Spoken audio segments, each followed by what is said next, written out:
সম্মানিত সুধী, আজকের লাইভ অনুষ্ঠানে আমরা এসেছি একটি গুরুত্বপূর্ণ প্রশ্ন নিয়ে। একটি প্রশ্ন এসেছে যে কিছু টুপি আমাদের কিছু ভাই ব্যবহার করে থাকেন, এই টুপির মধ্যে কাবা শরীফের ছবি দেওয়া, এবং কিছু জায়নামাজ ব্যবহার করেন মুসল্লিরা, জায়নামাজের মধ্যেও কাবা শরীফের ছবি দেওয়া। এই টুপি পরিধান করে নামাজ আদায় হবে কিনা, এবং এই নামাজের মধ্যে জায়নামাজের মধ্যে নামাজ আদায় হবে কিনা। প্রথম আসুন টুপির সুন্নত সম্পর্কে হাদিসের মধ্যে পাওয়া যায় যে কলানসুয়াতুন মুদাব্বারাতুন বাইদা, যে আল্লাহ রাসূল গোল এবং যে টুপিটি মাথার সাথে লেগে থাকে এবং সাদা হওয়া, এইটাই টুপির সুন্নত।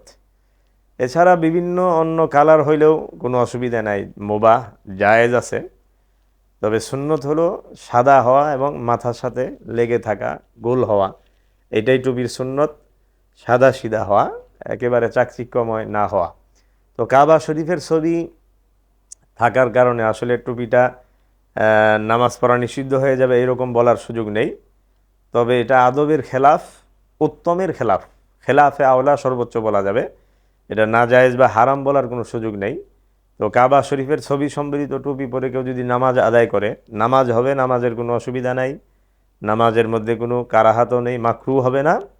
তবে এই ধরনের টুপি পরিহার করা উচিত। এবার আসুন জায়নামাজের ক্ষেত্রেও একই কথা। কাবা শরীফ হলো আমাদের সম্মানের জায়গা, আমাদের আজমতের স্থান। এটা বাইতুল্লাহ আমাদের প্রাণকেন্দ্র, প্রত্যেকটা মুসলমানের হৃদয়ের স্বপ্ন। তো এই বাইতুল্লাহ দিকেই আমরা ফিরে নামাজ পড়ি।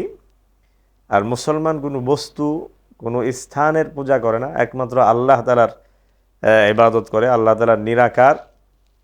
তো বাইতুল্লাহর ছবি সংবলিত জায়নামাজে নামাজ পড়া আসলে এটা অনেকেই বলেন যে এটা একটা সাদৃশ্য হয়ে যায়, যে একটা আকৃতিকে সামনে নিয়ে নামাজ পড়া, এটাকে অনেকেই নিষেধ করেন।